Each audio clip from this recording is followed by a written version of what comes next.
to see everyone. I'm going to call the meeting to order. It's 6:31. Welcome.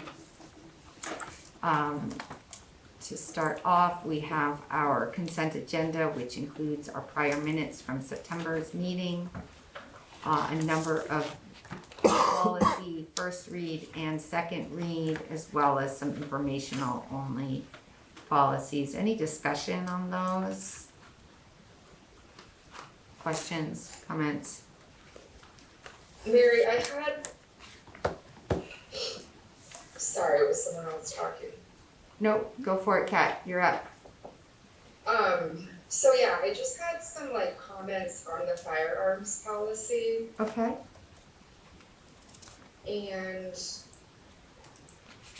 so it basically says the school board may modify an expulsion on a case-by-case basis with it find circumstances such as, but not limited to, sorry.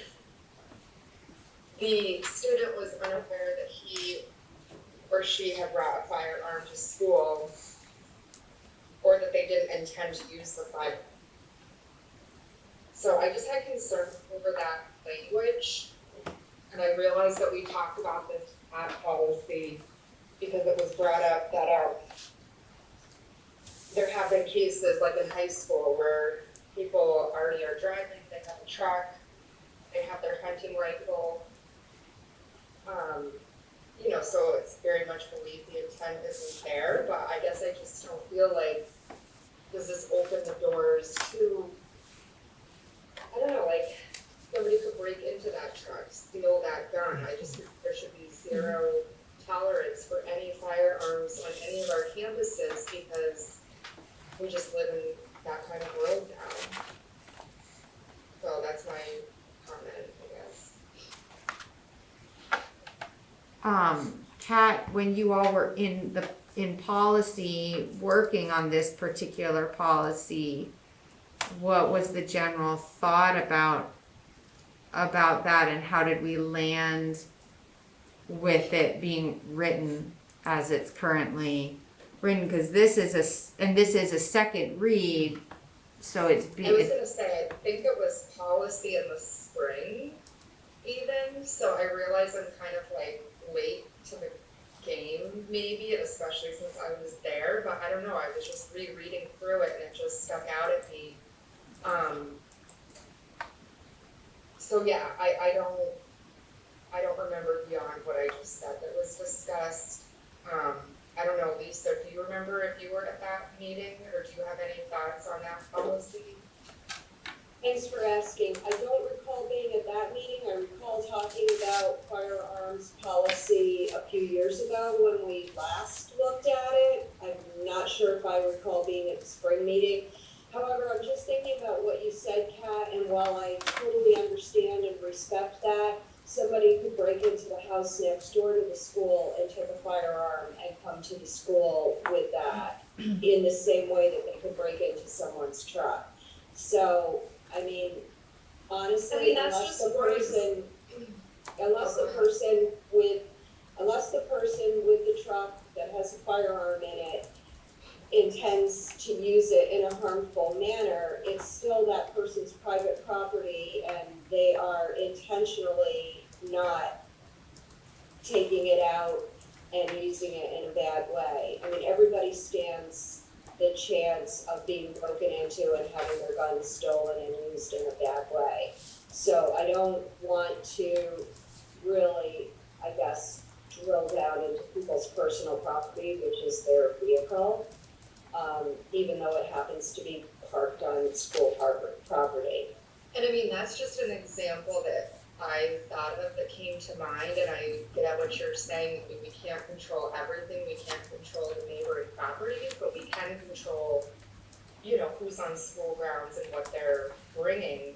And I guess it's just very subjective to me, if the intent wasn't there, and it's you might have the best of intentions, then bad things do happen. And I also feel like if you are responsible enough to carry a gun, then you should be responsible enough to not bring it to school, and if you do, then you face, consequences for that. To me, it's so serious, and I just so strongly believe that we should do anything and everything to never let guns near our kids.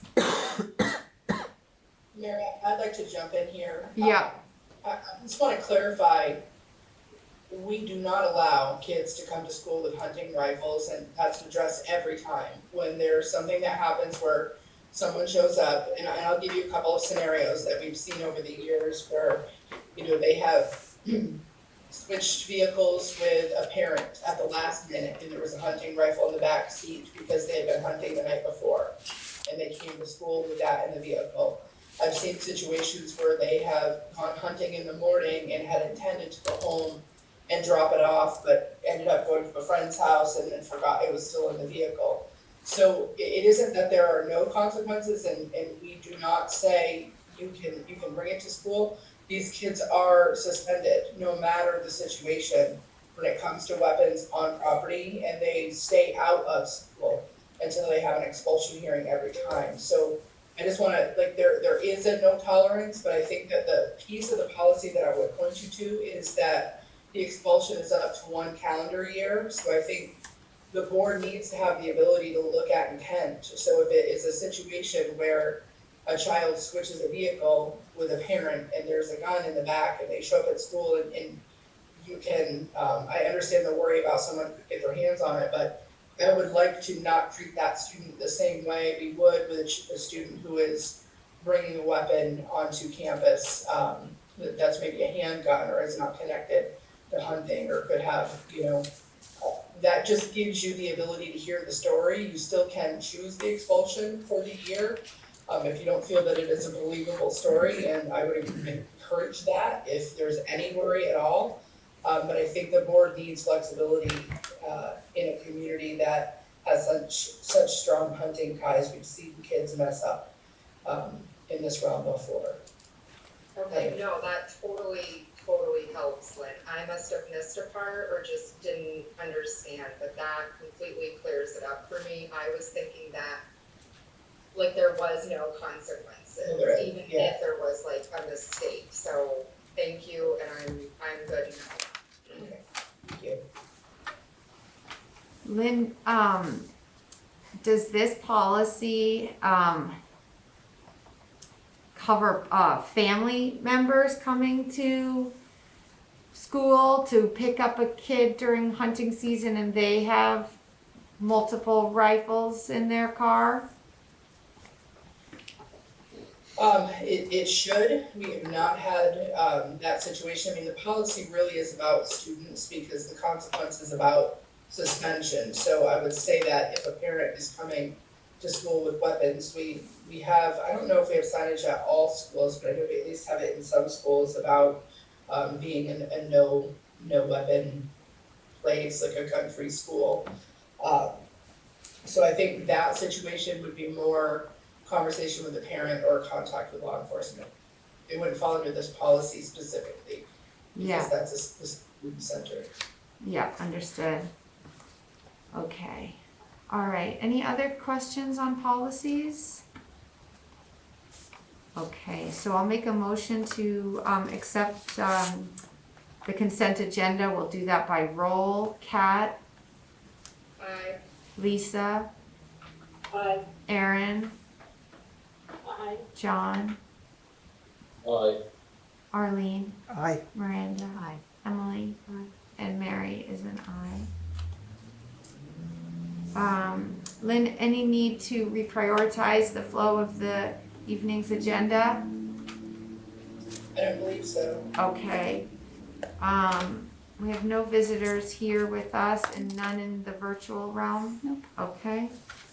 So that brings us to our school spotlight with our very special guest. He's sleeping. Cash, do you want to wake up? Apparently not.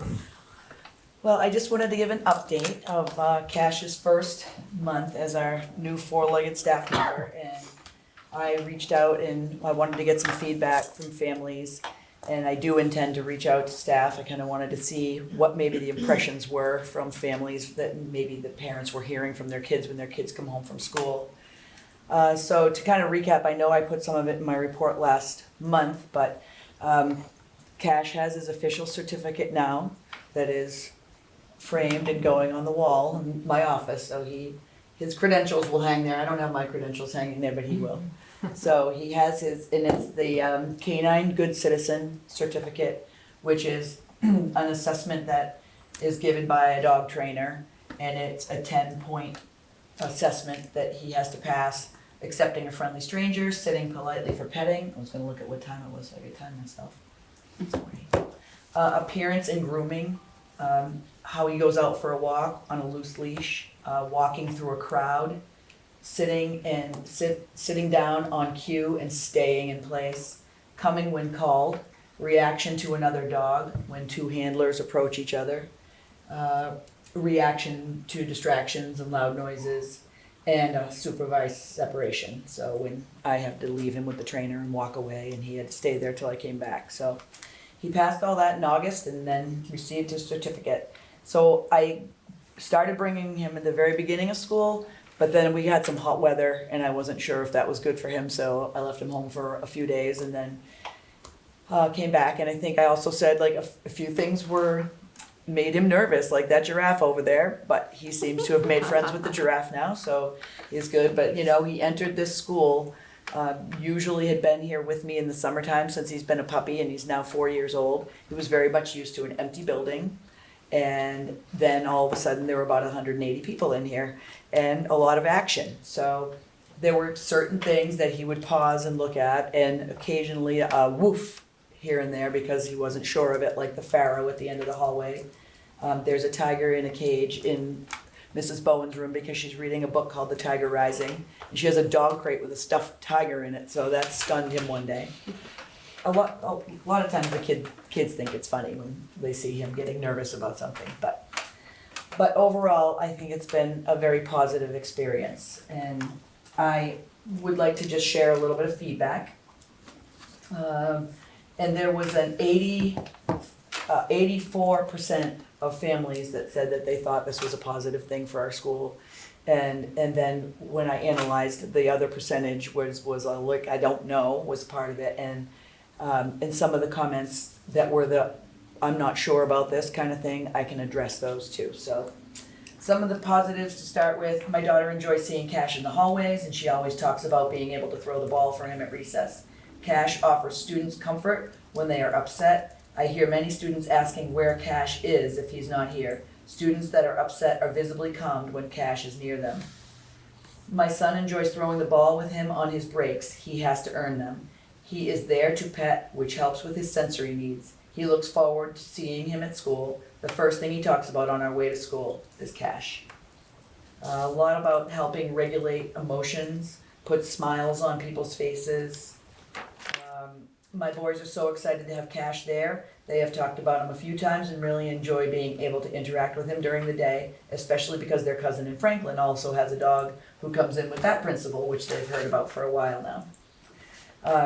Cash elicits a wide variety of positive emotions in students and staff.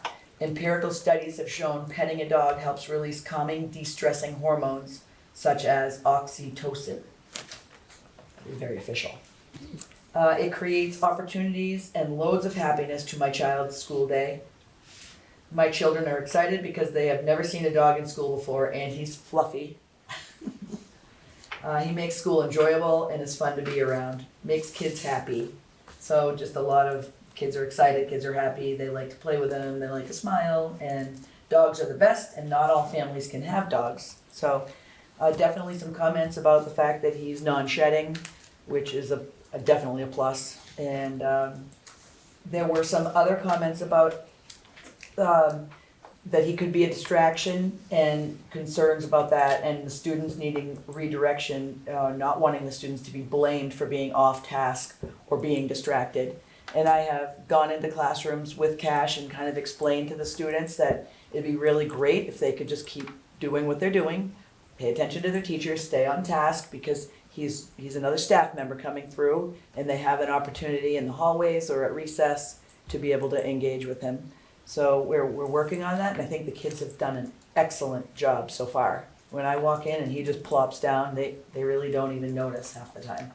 So, and first grade, I had a great example of that today, which was wonderful. And someone else did say that the only concern would be if his behavior distracts the principal or others from their work.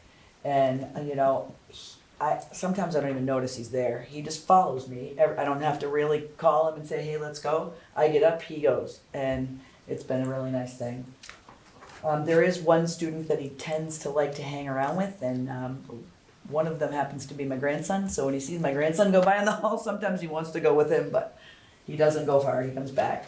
And then another boy that does earn breaks and throws the ball with him in the gym.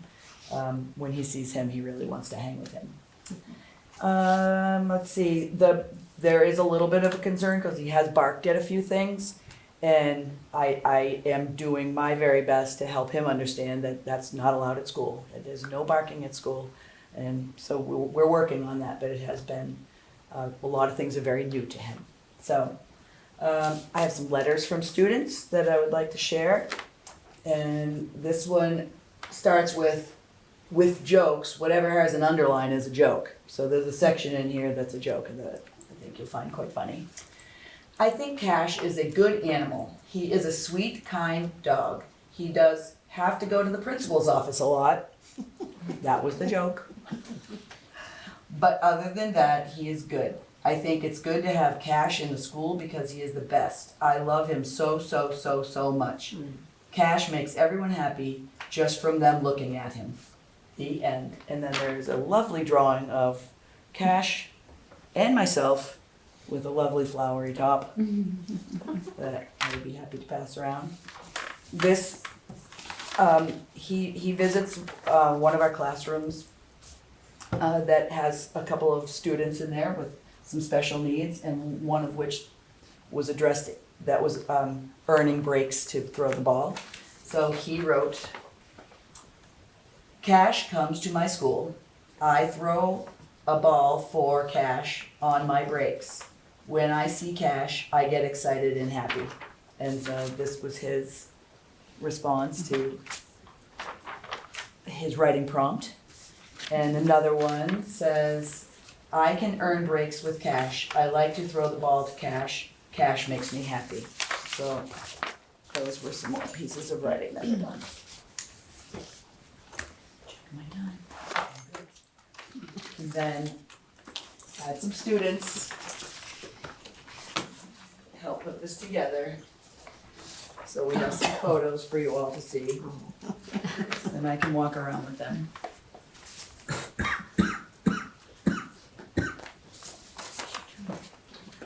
Turn to the camera.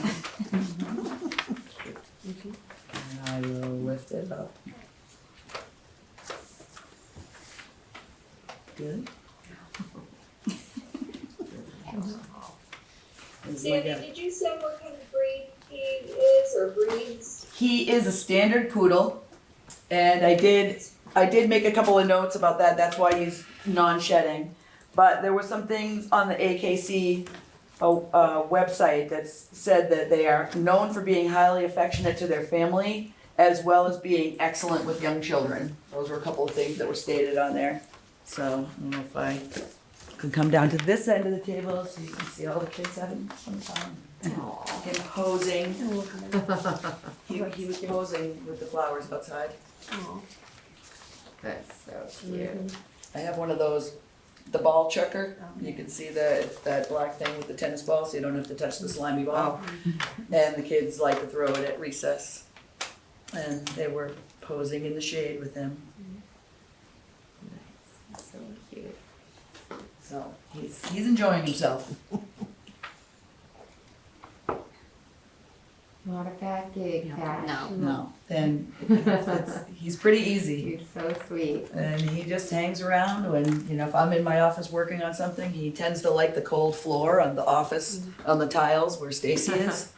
But, right, buddy? Anything you have to say? Probably not. You're not supposed to bark at school. I would laugh so hard if you barked. Oh, you should not be barking. He really doesn't bark that much, but when he gets startled at a couple of these things, it happens. But we're working on it, right, Cash? And he is very attentive, and he listens, he makes eye contact, and he does move his head around when I say things like ride or take the ball, and I know he likes the ball. So, yeah, if you have a ball in your hand, he'll follow you forever. That's his favorite thing, is to play with the ball, right? So, anyone have any questions? I just have a comment. I was able to visit Montgomery, I think it was, last week, the days kind of roll together, I'm pretty sure it was last week. And I watched Cash, and the kids were coming in from recess, I was there at lunchtime, and he followed the last group down to the intersection of the hallway. And he got to the middle of the intersection, and he looked towards the middle school, and he looked towards the library, and then he looked towards the younger student wing. And then he turned around and came back to the office, and it was almost like, he made sure everybody went where they were supposed to go before he returned to Sandy in the office. I need to see. Sandy, thank you for sharing about Cash. and You're sharing welcome. with us. It's been fun to watch, and I get great pleasure out of seeing people smile when I'm coming up the hallway, but I realize they're not smiling at me so much, they're smiling at him. It's like everybody smiles when they come toward me, but it's great. I've noticed it a lot when people just grin. And I kind of wanted to add this one last one that I forgot, because this is the first week of school. Oh, you want to read it? The first week of school, a staff member sent me an email, and a student had been brought in from the playground for something that happened at Gaga Ball. And she watched while I interacted with the student, and she sent me an email later that evening and said, Cash has the ability to help students de-escalate. When Cash approached a student that had to face their errors, the student just softened, and it was beautiful to see. Cash seemed to know what was needed. It was amazing and actually a lesson for me to be firm, unbending on the rules, but also compassionate. How wonderful that animals can teach us that. The sweet acceptance of an animal seemed to help the student accept himself, even if he made a mistake. Thank you, Cash. He's already made a difference. So that was nice to get in an email. And that's it for me. I love it. I mean, I'm a wild dog person, so he's very special.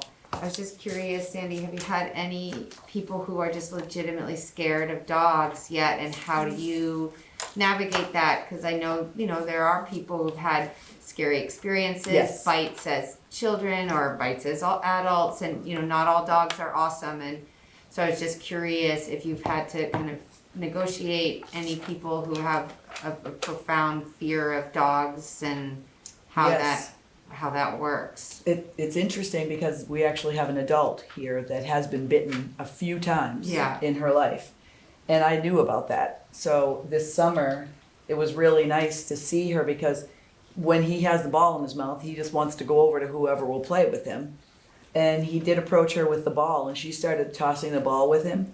And now she like seeks him out, and she comes to see him, Nice. and she's very comfortable with him, and I think it's actually helped her. So Yeah, because 3 different times she was bitten by a dog. yeah, So, and I think that's been great. As far as the little ones, I was kind of concerned about his height, because his face can be right near their face, but he's been really, really good. And if I notice if anyone turns away, which I don't really see it very often.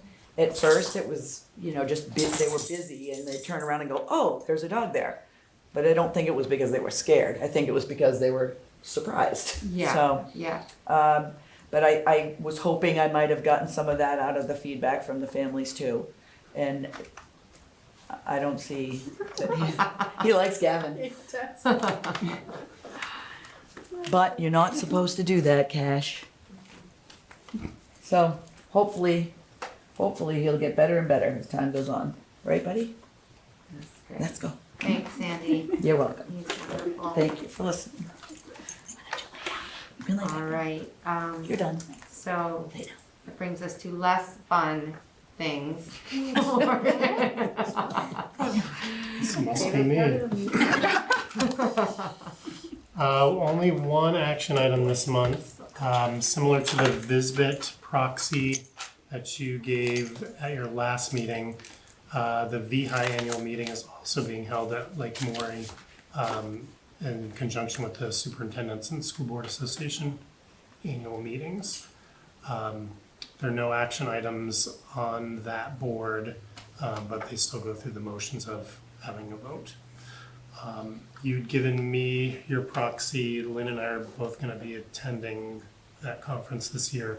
I don't know if you know yet, Mary, if you're, I am attending. I'm Okay. registered. so you could give proxy to any of those three people, or you could give it to the VHI board to vote on your behalf.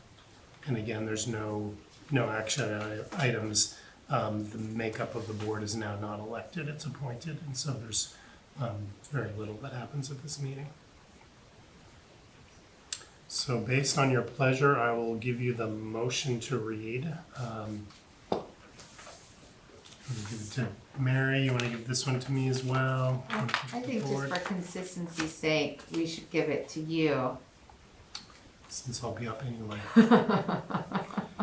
So then I would look for a motion to appoint Morgan Daybell as authorized representative to appear and vote on behalf of the board at any and all meetings of the members of the Vermont Education Health Initiative or any adjournment thereof.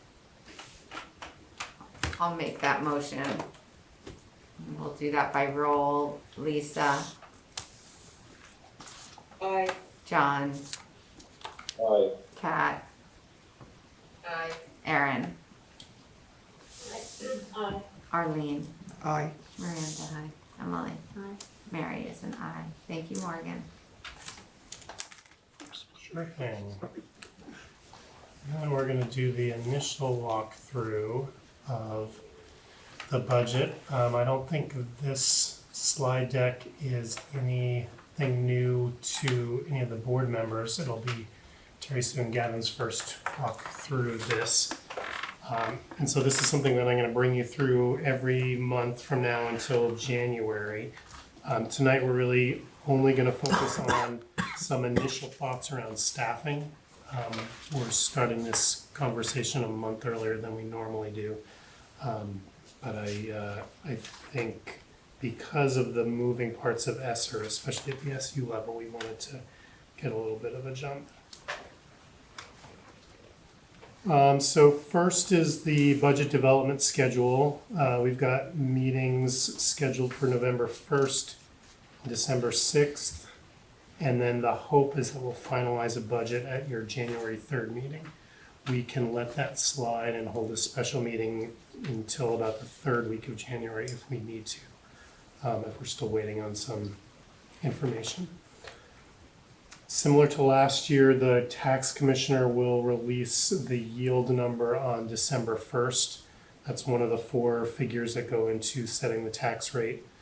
And then around December 15th, we'll get our first look at our pupil count. And again, this year is the first year where the number is different. We're no longer counting equalized pupils, we're counting long-term weighted ADM. I'll go into a little bit of that again at the end of this presentation, and we'll be talking about that a lot in your December and January meetings. And then we'll get the CLA figures from the tax department the week between Christmas and New Year's normally.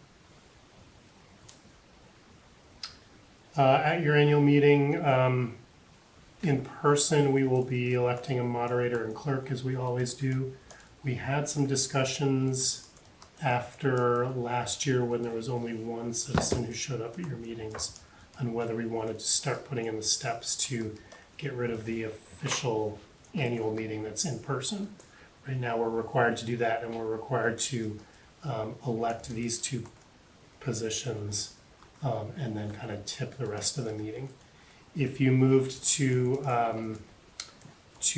electing everything by Australian ballot on town meeting day, we would still be required to have an informational meeting, but we have more flexibility in terms of where we're having that and when we're having that, and you could have multiple meetings there pretty easily if you wanted. So I'll bring that back at a future meeting, but I just kind of wanted to tip that conversation. Enosburg Richford is also having that conversation. They had 2 people at their meeting, so twice as many as you. There are 3 seats up, school board seats up. Emily, Lisa, and Kat are the 3 that are up this year. And so I will talk at a future meeting about when petitions are due for those positions. That'll be probably, normally it's the third week of January, depending on when town meeting falls. Again, these are the 3 board goals that we try to put front and center in this presentation. And as we're talking about adding staff or adding programs, it's, I think, always a good idea to cycle back to these. We can certainly add other objectives as we go through this process. Last year on this side, we talked about addressing some of the inequities that had existed prior to the unification in 2019. And that drove some of the staffing additions that we made in Sheldon in this current budget year. Enrollment graphs are up there. The October 1st numbers are final. What we have seen for these 4 towns, if you look here, this is kind of where the last actual numbers are. Berkshire up a tiny amount, Montgomery flat, Bakersfield up a tiny amount, and then again another big jump in Sheldon. Part of that is probably because of the additional space for pre-K. So not necessarily new kids, but I think when we dig into the numbers, we're gonna see that there's kind of just general growth in that town everywhere. And that's driving some of this out year projection in terms of where the population is going. This is a slide that will flesh out as we go along. Some of these considerations I've just rolled over from last year. Again, we're seeing more social, emotional needs of our population in general, along with a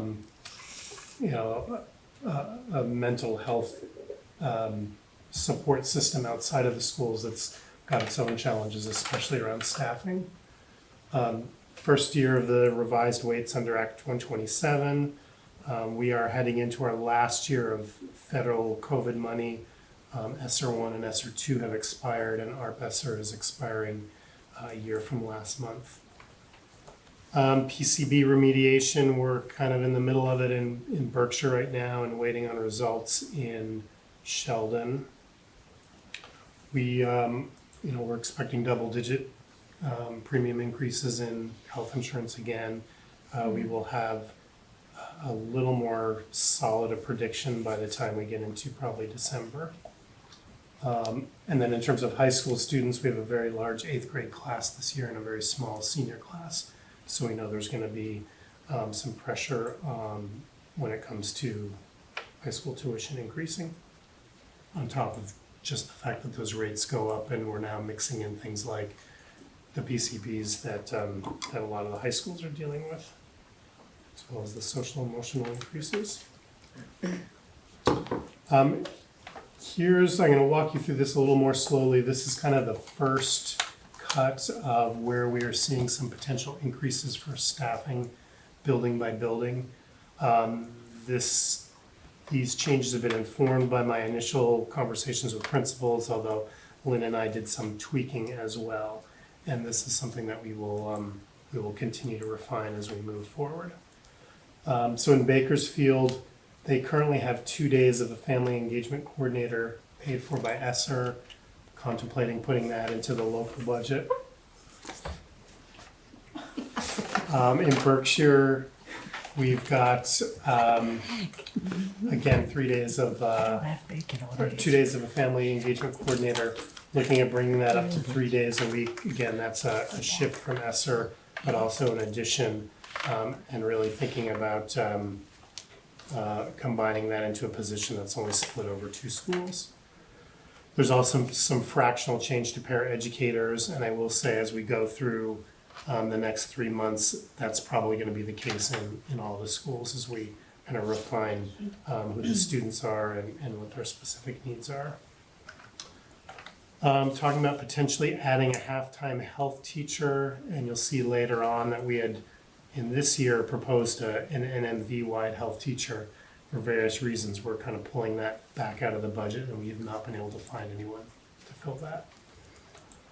And then also looking at exploring a an assistant principal model in Berkshire as well, which is your second largest of your schools. That may be a reveal to Gavin. I don't know how much time you've had to talk to Lynn about that, but We have okay. spoken quite Okay. a bit about it. so that's something that we'll be fleshing out in the next month. In Montgomery, looking at the potential of adding a half-time teacher that would teach health and combine that with the half-time PE teacher.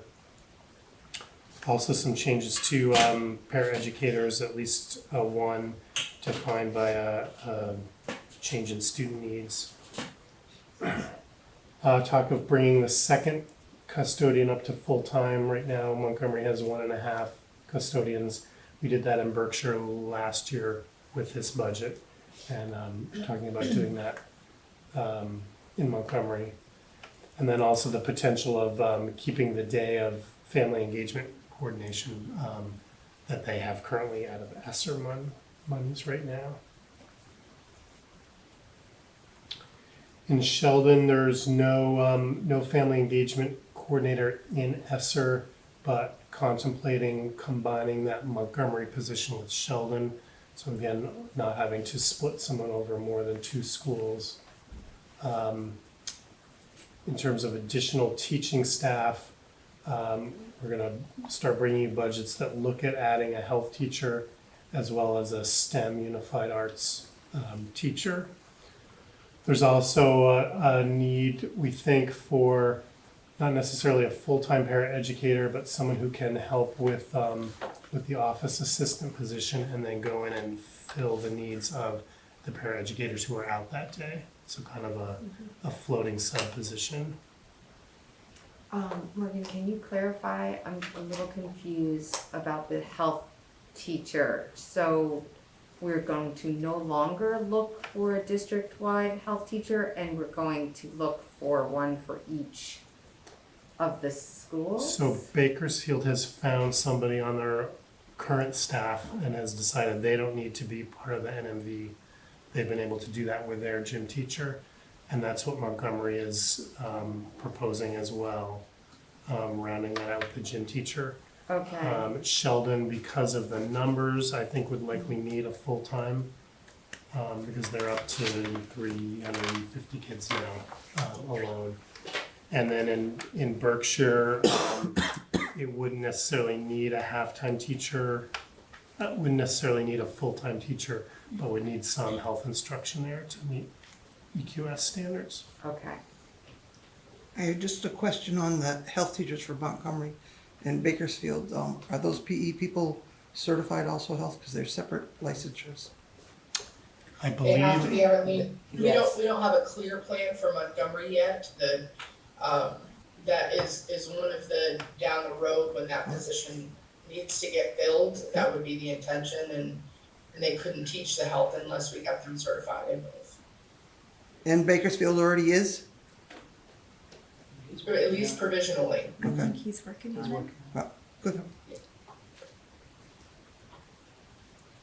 and then district-wide, as I mentioned, taking out that shared health position, which we haven't been able to fill.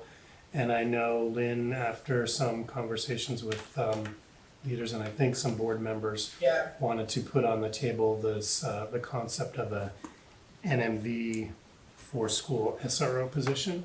So Lynn, you I'd like can, to just talk briefly about that. We've seen an increase in the need of accessing SRO supports from either Enosburg or Richford for our other 4 communities. And given the nature of some of the things that we're seeing in our communities related to all sorts of factors, including drug and safety and threats, domestic situations involving families and or neighbors or community members, we're in a place where I would certainly feel better if we could have an SRO that was dedicated to be used between those 4 schools. Lisa? I have not yet, I haven't yet reached out to the sheriff because I know that Franklin County Sheriff's is one, that's who we're using right now for the 2 contracts we have. I wanted to see if there was support from the board before I move forward with that idea, but they're also, MBU gets their sheriff through the Swan, or their SRO through the Swan PD, and I also know that BFA gets it through the St. Albans PD. So we have some options that we could explore if the Franklin County Sheriff's didn't have staffing for that.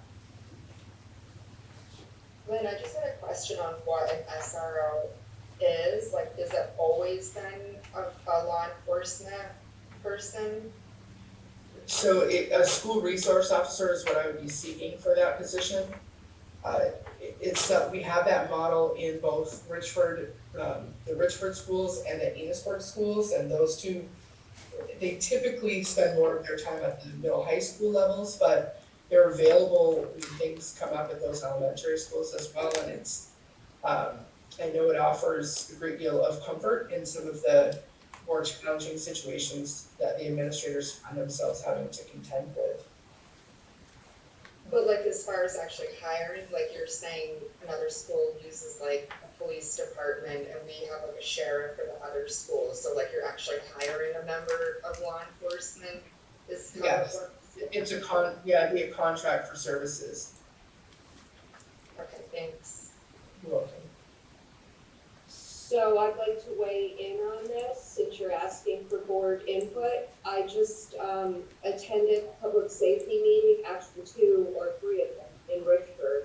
And it was expressed that the SROs in Richford High School, Middle High School, and Enosburg Middle High School are stretched to the limit, and it's really hard for them to respond to our district's elementary middle schools, because their time is all taken up in their own communities. I fully support this motion, and I know it will be difficult to fill the position because all police departments are currently understaffed. However, I'll make a suggestion that if you come up empty-handed, you might want to try the Lamoille County Sheriff's Office as well, because they've reached out with offers of assistance to other communities in Vermont. But I do see the need for this because of what I have heard is happening in not necessarily the schools in Enosburg and Richford, but the communities of Enosburg and Richford. And these SROs are often the first responders because we are so far away from a police headquarters. And our local law enforcement basically is in St. Albans, meaning the Vermont State Police or the Vermont County Sheriff's Office. And they could be as far away as the islands if we need assistance in Berkshire, Montgomery, Richford, Enosburg. So I'm very supportive of this. We've actually had that experience, Lisa, where we've needed assistance and it's taken more than 45 minutes for them to get there. Yes, I'm aware of that one, thank you. Which really just goes to show that it really is a changed world out there, as Kat said. And this is not what we knew when your kids and my kids were young and attending elementary school in our district. Things have dramatically changed in terms of crime escalating, and it's to be taken very seriously. And principals are not law enforcement officers and don't always have the resources available to them to deal with the heavy duty things that are coming across their plates. I heard that Enosburg was exploring having their own like police department. Did anyone else hear that? Did I imagine that? I've heard some conversation. I don't know how far it's gone, Which is but probably a long way out. Yeah, I think it's what a lot of municipalities would want for themselves, but the taxpayer base has to be big enough to support a position that includes like round the clock personnel. It also has to include cruisers, insurance, equipment. I mean, it's a incredibly expensive proposition. So I would not hold my breath and wait for a municipality in our part of Framework County to staff and set up a police force.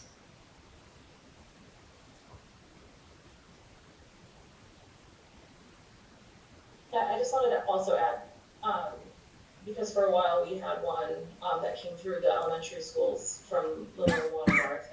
And the educational components that, are tied to that too are beneficial, because the kids get to, see somebody, who is in uniform and is in the halls and in the classrooms and saying hello.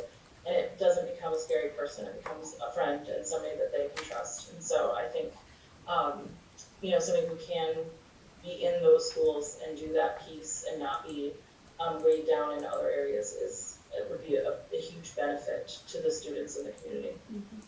I agree, Erin. I think that pre-COVID, when former Sheriff Roger Longeman and I were talking about our SRO coverage, what we had aspired to get to is a place where the SROs would be a part of the 5th grade curriculum, where they could be doing the DARE program with our students in the elementary school, so that they would get some pretty consistent face time for those students, and they could do some drug prevention work at that level with the students. Unfortunately, the pandemic happened right after that, and then the reality of where our communities are have kept them pretty busy for us to be able to get to the proactive work. They've been in a bit of a reactive situation since then. So hopefully we can get to that place where we could find time to do some more of that proactive preventative work.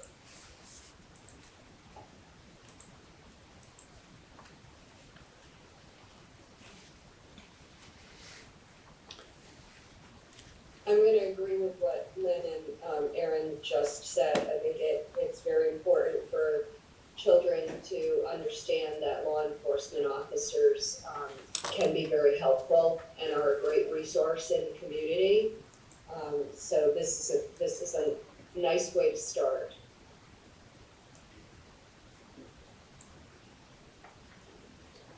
So I think at this point, we will be bringing this back to you over the next few months. These positions or numbers may change a bit based on conversations that we have with the principals going forward.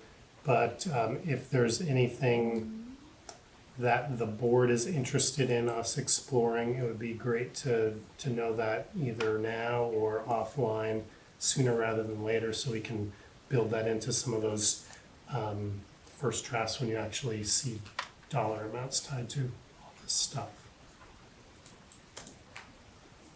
And probably your November meeting is when we'll bring again staffing forward, and we won't be looking at the pencils and copy paper yet, but we'll be looking at what the staffing costs and probably your tuition costs, which are your two biggest sections of your budget. And Morgan, we have to make some decisions around those positions that have been funded by ESSER. During this budget process, yeah. We just need to know, by January when we want something. Okay, so you'll bring those will be kind of, The ones that I'm predicting this board will need to deal with really are only that family engagement coordinator. Munisburg Richford has a few more positions that are sort of tied to their specific school buildings. And then when Lynn and I come before the SU board in 2 weeks, we'll be talking about those more district-wide ones, which I don't predict are gonna fall into your budget, into your local budget. okay. So that might help soften some of the impact from doubling our number of high schoolers. We'll see. Back together. That wasn't wildly consistent. Anything else, Okay. Morgan? Yeah, I'm gonna try to move forward.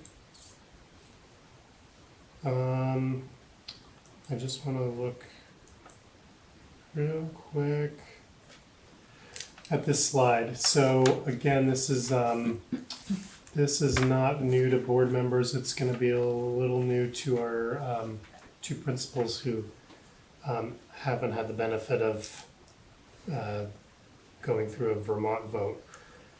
But this is the budget year that we're working in. So again, your voters passed about a $19.5 million budget. We expected that we were gonna find local revenue of about $500,000. And so the ed spending amount for this year was just under $19 million. And again, that ed spending is the amount of money that once the budget is passed, we go to the state and we say, please send us this. And that's how the tax rate is calculated. So FY24 was the last year of equalized pupils. The final number came in just over 1,068 in terms of your equalized pupils.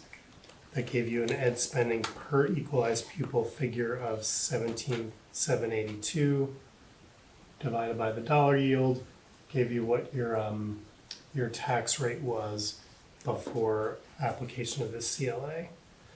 I just wanted to show you the big change this year is going to be that we're using long-term weighted ADM, which is the same concept, but the number and the base for the number is totally different.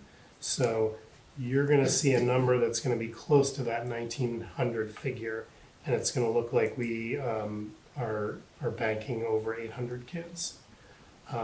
This is going to have the effect of driving down your ed spending per pupil number pretty significantly. And the yield is also going to have to change because of the changes statewide. So I want to remind you each year that, or each meeting, that these numbers are going to be really hard to compare one to the next. And then the yield number is going to be very hard to compare one number to the next. We're not going to see a $15,000 yield. We're going to see something in the 10,000 range, we hope. And then that will again drive the school tax rate, which is the rate before the CLA is applied. So all the numbers for NMV and for Enosburg Richford are good. We are definitely seeing a benefit from these greater weights, but the numbers are going to be very disorienting because they are changing so radically from the numbers that we used in years past. This is the point in time where we get to what we've been speaking about for the last 3 years, when we've been talking about the intention behind that weighting study and the intention behind making sure that we can create an education system in Vermont that's less dependent on the quality of the education system is less dependent on the zip code that the system is in. So trying to make the opportunities more equitable for our students. So you're going to have the ability to increase opportunities for your students in NMV without driving your tax rate beyond where your tax rate was this past year because of the additional tax capacity that we gain for the added weights from the students we serve, mostly from the large number of students that we serve who live in poverty, in addition to several of the other factors. So this is kind of where, we've been preparing for this through our discussions for the last several years, and now we have the opportunity over the next several months to build a budget that is more reflective of better opportunities in the hopes of better outcomes for all of our students. And it'll be December 6th before we have any solid yield number. And that yield number is a number that the Agency of Education comes up with based on conversations with the field when we tell them in November how much we think our budgets are going to go up. And so that number potentially could move pretty dramatically after December 1st because we're going to be going in there in this first year and saying our spending is going to be up X percent, and then there's going to be a come to Jesus moment for a lot of districts in the state when they see what that will actually do to a tax rate. And so those budget numbers may come down, which will drive the yield up and drive tax rates down, or there may be districts that are in a position similar to ours who aren't really predicting what those pupils are going to do to their tax rate. So they may hit December and say, oh, now we can add the 3 things that we've always wanted and never thought we could afford. So no action on that tonight. If you've got other ideas that you want us to explore in terms of personnel, your building leaders and Lynn and I are all ears and easy to find. Thanks, Morgan. Unless there are any questions, that's all I've got for you tonight. All right, Lynn, that brings us to you. Okay. Not sure if this was mentioned before the meeting started, but I apologize for not being able to be there. Tonight I'm at the New England Superintendent's Conference in Rhode Island, so I couldn't be present. So, Brittany has my slideshow up. I'm gonna start off talking about personnel. All of this is informational. You have a resignation in there that you typically would be asked to take action on, but you don't need to because it was, the contract was put in. So, Mary, is there anything that you want me to go over person by person? You want me to say the open positions? I think it's great to share our open positions. Okay, so I am feeling, I wish they were all filled.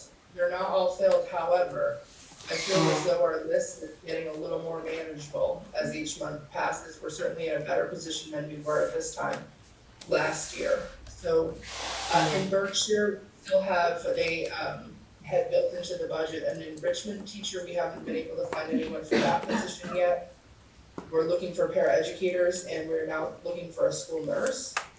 In Sheldon, we're still looking for a technology support specialist. That's a non-teaching position that we're looking for, someone that just has some experience with IT would be very helpful. We're looking for paraeducators and we're looking for a long-term preschool sub in Sheldon. And we still have the opening for health teacher. Budget, someone came onto our radar, we certainly would take a look at them and would try to fill that position for this year.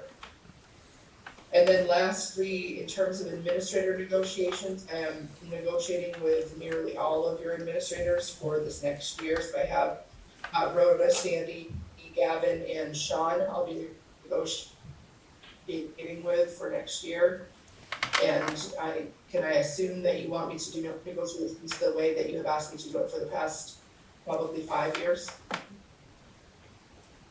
Yes, I think that's a fair assumption. Okay. All right, next for me. So in tonight's board report, you're going to see some data related to your board monitoring plan, the class data, also have around these student-led conferences. The staff exit surveys, I'm gonna bring back to you in November. They need to be in color. We didn't have them prepared in color, and I realized that you can't gather the information the way in which I was going to present it to you. So we'll have that and likely some additional staff survey data for you to review in November. So first up is the class size report. So this is required by policy that we bring this to you every October. So these are based on the class sizes. Oops, Morgan, you know what I've forgotten? I think you have it. The October 1st enrollment numbers. I know you had that with graph, but do you have the actual enrollment numbers for each of the schools that you could? Yeah. After I'm done, could you give us those? So the class size reports is by policy. You're expected to look at this and make sure that your classes are not below the minimum average per policy.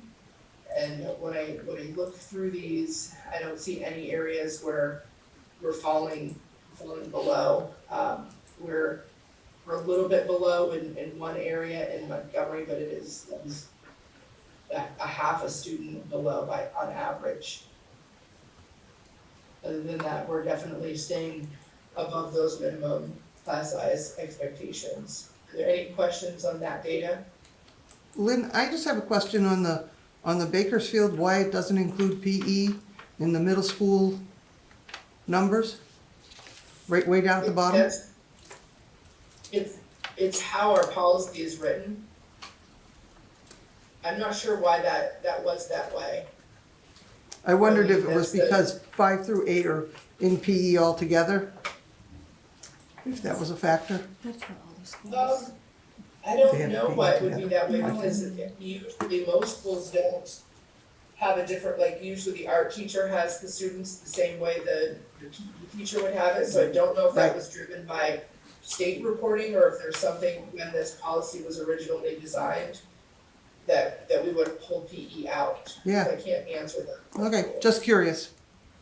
Yeah, sorry about that.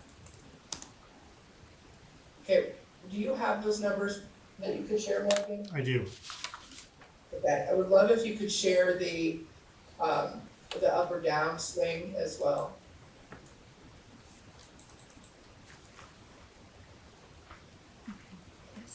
You want me to share my next report and come back to you?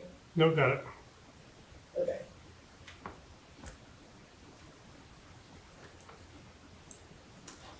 So I think, where are we at? The blue column N. So Bakersfield, we saw an increase of 3 students, correct? Correct. It's awfully little for me, Morgan, on my screen. Is there any way to email this to the board? There's no way Yeah. we can read that. I mean, I can't speak for I- others, I can't read it. We can send it out to you, Mary. Can you see the data that I have on mine that I've been sharing? Not really, it's just so, the screen's so far away. We'll This share it. is better, we We'll can email see both. this now. You're up by 3 students in Bakersfield, 3 students in Berkshire. You have held steady in Montgomery, and I just read that incorrectly, didn't I, Morgan? I'm looking from, No, you're right. You're right, no, you're good. and then up 20 total in Sheldon. So did ask Morgan to poke around at that a little bit. So since Sheldon joined us in 2019, can you tell me that data that you gave me today, Morgan, the percentage increase? That was about 20% increase. That's insane. So this was, So 290 was the first year in NMV. So it was 286 was, your last year at last. We're now up And to then this year up to 353. 353. So you can see that the, that growth rate continues to be pretty steep in Sheldon. I know that I know Terry Sue and her staff are counting at that those modulars are there and they're nearly ready to be moved into. Hopefully really soon. Any questions on either of those pieces of the report?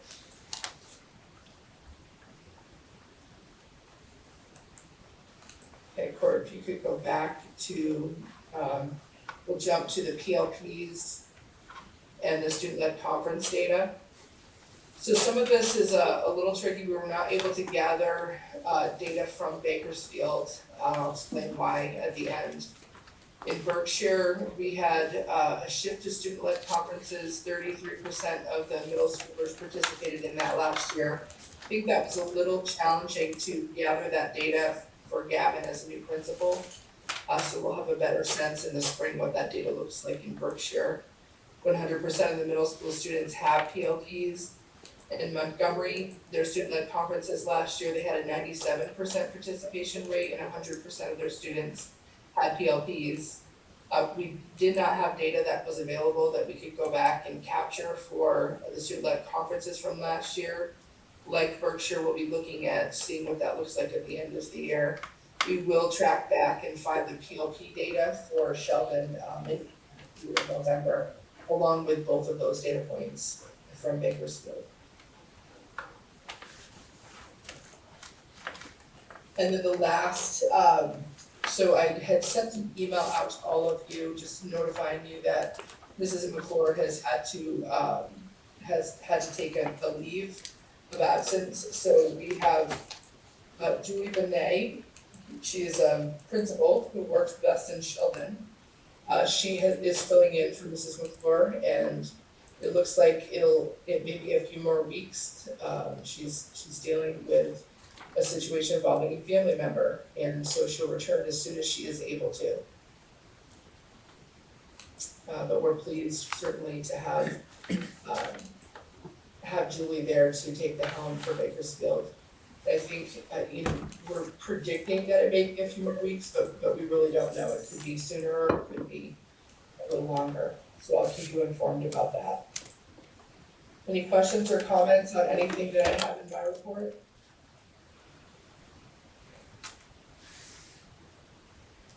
I'm all set, Mary. Okay, thank you so much, Lynn, appreciate it.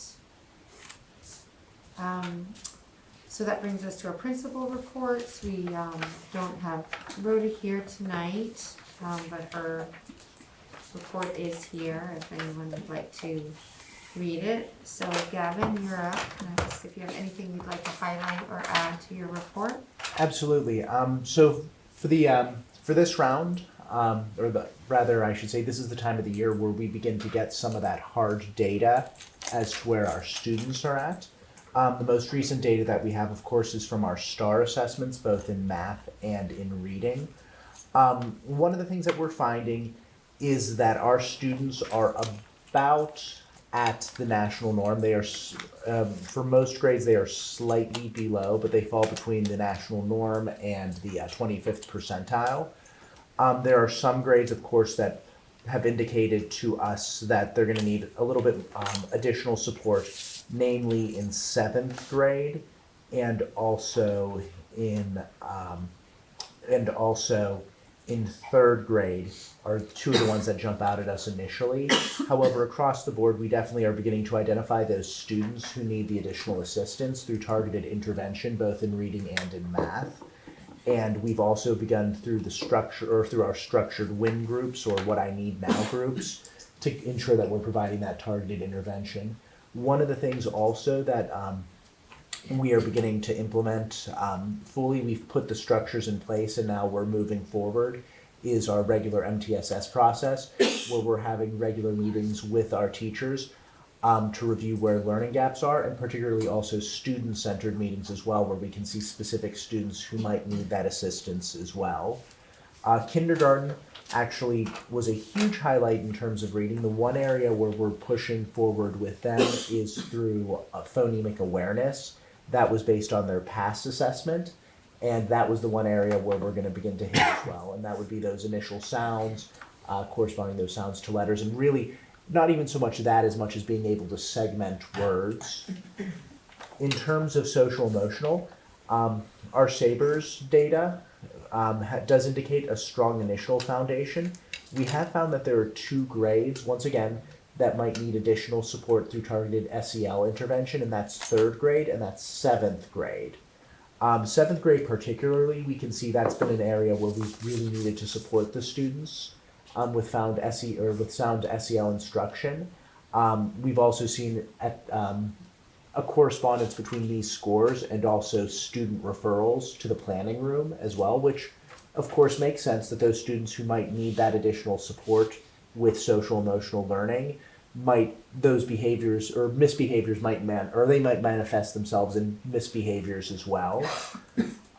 In terms of student-centered learning, once again at this point, we're moving towards our targeted intervention supports as well to ensure that students have menus. Those students who are above the grade level, they have opportunities for enrichment. Those students who are below, they're getting targeted intervention.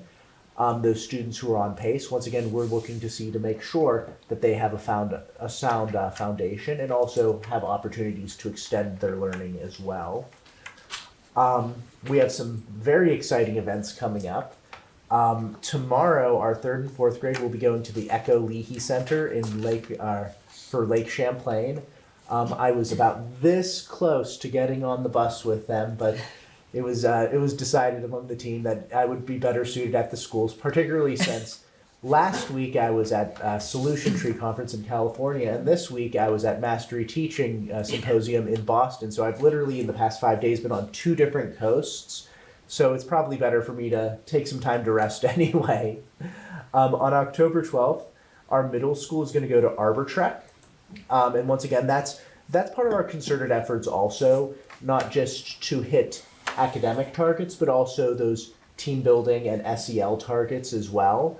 So in the morning, our 5th and 6th will go, and in the afternoon, our 7th and 8th will go to Arbor Trek. And then on October 17th, an organization known as Tiger will be performing for our schools.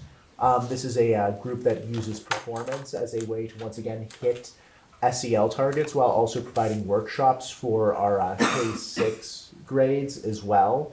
And that's just one part of our effort towards making sure that we're building campus culture and that we're building positive relationships with our students, and particularly positive relations among our students as well towards each other.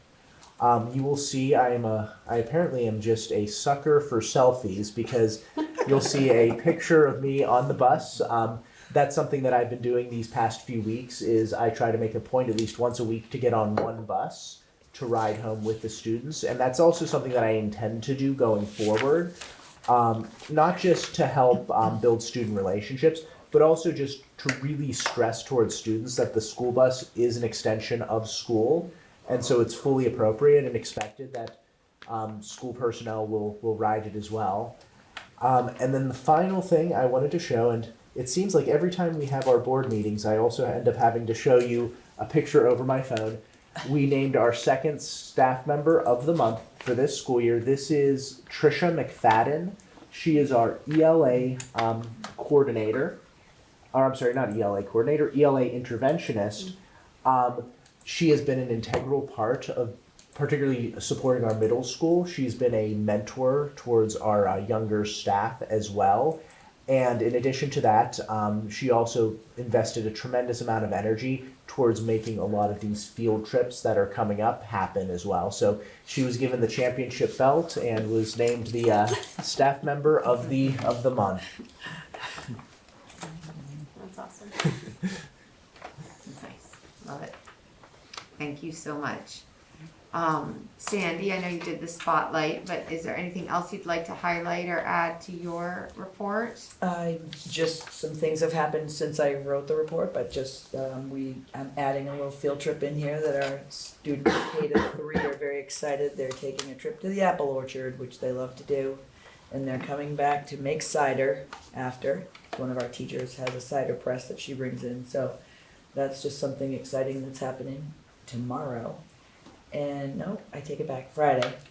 And then, I mean, other than we're doing all the assessments, beginning of the year assessments too, so things are going well. Everyone's right on top of where they're supposed to be, getting them in during the windows that they're supposed to be in, so I think that's it for me. Great, thank you. Oh, one other thing, our community meeting was postponed from the 28th, and it's going to be tomorrow, our first one. That's it. And the community meeting, can you elaborate on that? We started those last year, and that's when our entire school comes down to the gym, and it's student-led. So our 8th graders tomorrow will be spotlighting our code of character and introducing it through little skits and things like that. But we do shout-outs and all kinds of different things, and usually one grade level will present something that they're working on in the classroom. We parade on in with music, and they sit around the perimeter of the gym on the floor versus in the bleachers. Yeah. It's pretty exciting. Nice, it's lovely. Thanks. Terry Sue? Well, 2 weeks ago we celebrated the schools, Oh yeah. how shiny and new some of the stuff was with Lynn and Morgan and Vern Boomhover. Sorry, I'm a little tired. And we got to cut a ribbon. It was raining, of course, which I've discovered anytime I plan an event that's going to be outdoors, it's going to rain. So I'm going to keep that in mind next time. But we did it all indoors, and it went over like gangbusters. It was really fun. The kids are excited to have families in the building. The families are excited to see all the work going on in the classrooms. And the bear got to cut the ribbon, so that was pretty darn cool. Speaking of the bear, I found out how in the past they selected the students that would get to be the bear, so I decided to up it a little bit because we aren't always seeing kids who really want to do it but aren't brave enough to speak out. So I made a bear in training application process for our 6th through 8th graders. So it was like 2 questions they had to answer. Why do they want to be a bear?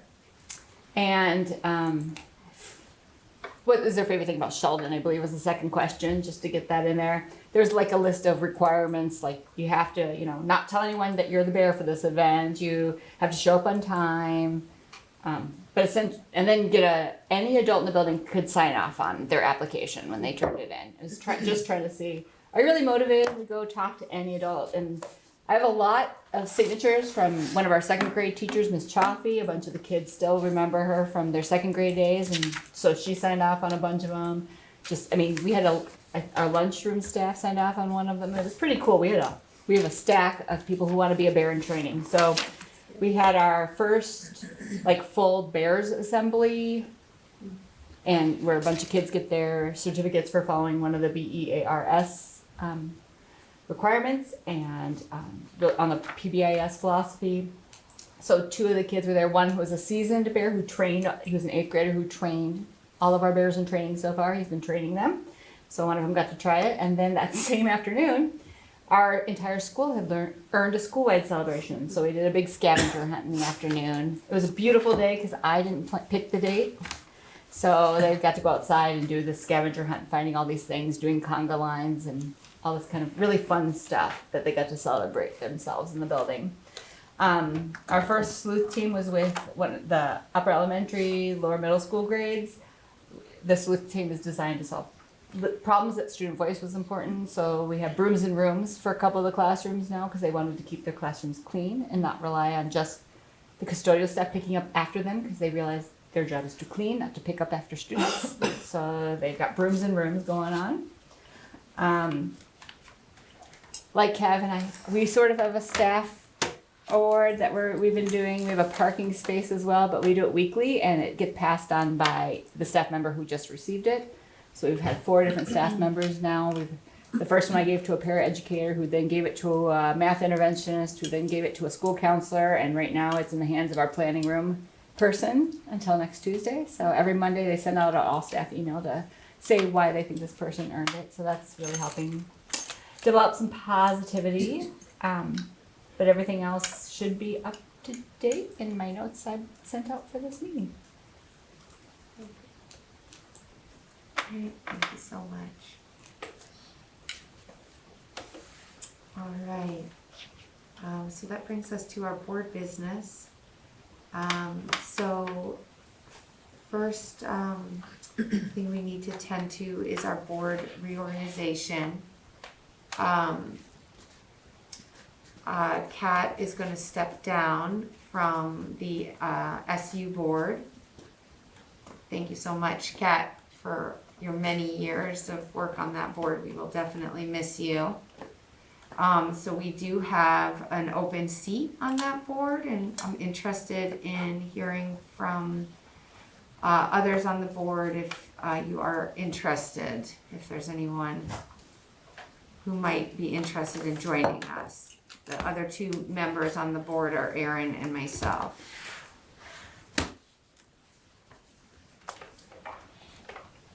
We meet the 3rd Wednesday of every month.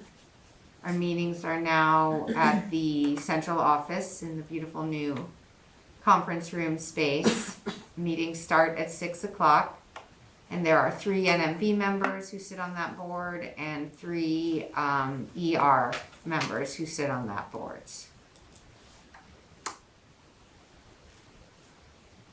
I think if no one else is. Help. I was just gonna say, if it helps, it's not quite every month. Oh, true, Because yes, It's in the spring where we don't meet. right. I think if no one else is interested. There are a few what in the spring? There are some months in the spring where we don't meet as an SU board. I noticed Cash got up whenever we started talking about this position. Can we nominate him? Please. I would love to, but I don't think I can spare another evening out, even if it isn't every single month. Understood. I feel the same. If no one else is able to do it, I'll do my best to make the commitment. But it's, a couple jobs and 3 kids in sports, it gets a little much. So if there's no one else, obviously we have to fill the spot, I will do it, but I would, anyone else that's interested, please be my guest. Just throwing it out there, does anybody, I go back and forth and I get overwhelmed and then I don't wanna do it. Because I also do policy, which is the second Wednesday of the month, and that's by Zoom, always, and that's 3:30 to no later than 5. Does anybody want policy? And I'll keep asking them. It's just a lot to have 3 Wednesdays out of 4 a month for me. But if nobody wants it, I mean, I signed up for it, I mean, I'll stay on SU, you know, and then we can revisit in March, whenever it is, or April, that we do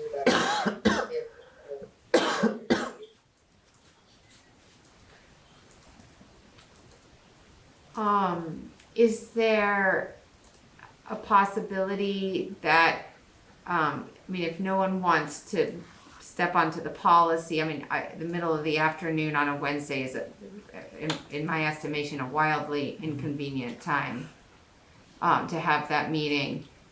Is it possible that we just have one NMV person? I mean, Lisa's been so strong and steady in that role for many, many years now. I mean, Lisa, I feel like you've been on the policy committee for at least a decade at this point. Yeah. I mean, I don't know how it was originally configured and whether that configuration still makes sense if we have only one, if we relieve Kat of policy and she stays on the SU board, can we just have Lisa, who clearly knows the position and the job and the work on policy committee so well at this point? Who's on policy from ER at this point? Yeah, Lynn, I don't recall other board members consistently attending, the principals do, but which other board members consistently attend policy? Holly was on the ER side, she was pretty consistent. They just barely reorganized, and I don't have, I think it's on my desk. Mort has taken Polly's spot, and I think there is a vacancy, and they're waiting to fill the vacancies that they have on the actual board. That's right. Yeah.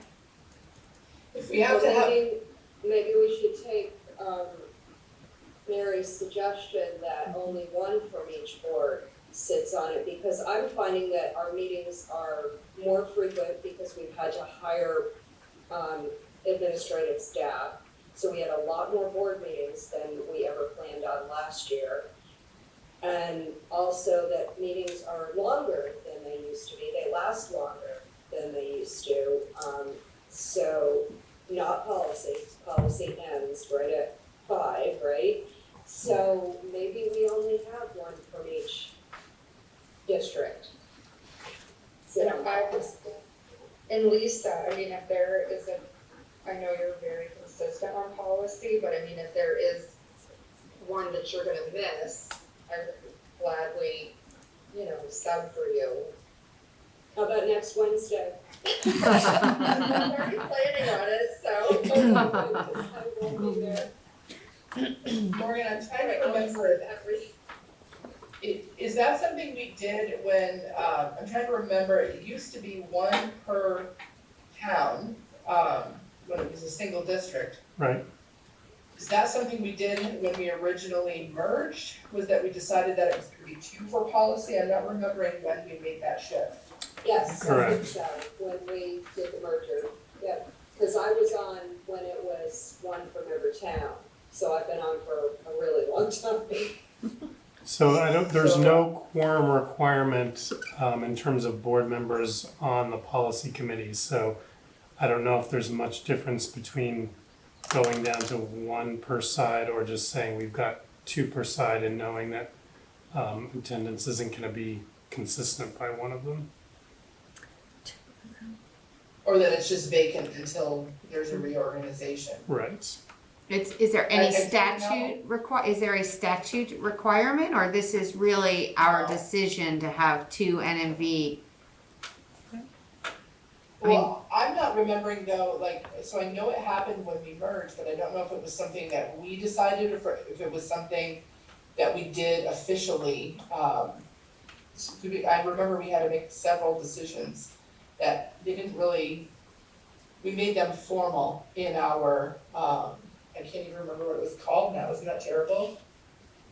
It was like 100-page document that we had to write for each district. The It might Articles be of detailed, Agreement. that is not. Yeah, I don't think they're in the Articles of Agreement. I think that was done as the first reorganization meeting. Okay. I mean, and it seems to me that if it's not statutorily required and it's not mandated in our articles of agreement, that the board can make the decision as to how many people we have on the policy committee and whether it is really warranted that it be two, because it is consistently very hard to, and you know, Lisa and Kat have, you know, stepped up now for many years, you know, and it's my sense from you, Kat, and correct me if I'm wrong, is that you would prefer, if you had to choose one or the other, you would prefer to be on the SU board and step down from policy if you had your druthers. I go back and forth because policy is actually, for me, really easy to attend because I've just gotten home with the kids and so they're self-sufficient. Right. And because it's Zoom now, it seems like we just have, as the kids get older, like more and more, like Emily said, like nighttime sporting things, commitments with the kids, so. But then I'm also reminded just now when you said, or Lynn said that, you know, SU doesn't meet all the months of the year. But so anyway, long story short, I'll keep SU, and if it's okay to scale back on policy, and like I said, I'm happy to always sub. I think it's important to always have at least one person, but I mean, yeah, do we really need more than one from NMV? I feel like we're all very much representative now of, you know, our collective district. I wonder if I should bring a proposal to the ER side, because we tried to do it in an equitable way. So they're in a position where they're trying to fill one too, and like you, it's hard to get people to do more than the meetings because you're essentially volunteering. So I wonder if the idea that you just proposed, Kat, about having an alternate who is willing to sub on an as-needed basis, or just straight going with one. Whatever you decide that you wanna go with here on this side, I'll bring to the ER side. And I don't believe they will be worried about shifting it from 2 to 1. So, so to that end, is there anyone who feels passionately that we maintain that with 2 people, or are we okay having Lisa be our primary policy person with Kat as a substitute as needed, and Kat maintain her position for now on the SU board, and then when we reorganize in April, Kat, you can see how you're feeling maybe come April as far as the SU seat goes. Does that everyone feel comfortable with that? Yeah, I just had a thought, if Kat can sub for me for policy, can I sub for her for SU?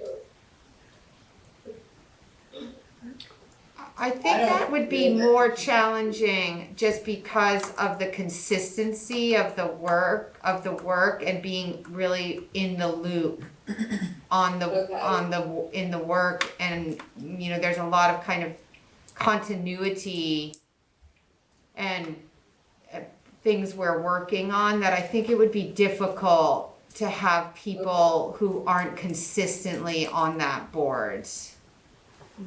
Okay, so the reason I asked that is I really don't know you know, January through May it's harder for me to make policy. I think I did it fairly consistently this past year, so I don't want to put too much of burden back on Kat. You know, she thinks she's just gonna sub for me once or twice. Hopefully that's all it is, but, well, No, I'm fine with that, Lisa. I mean, I know if that's your busy time, Okay. and I mean, I've been doing it, and when I first approached Mary about this, you know, I acknowledge too that like, I signed up for all of this, and I have made these commitments, so if there is no alternative, I'll stick with everything until April, and then throw it out there again, so I'm good. Let me know when you won't be there.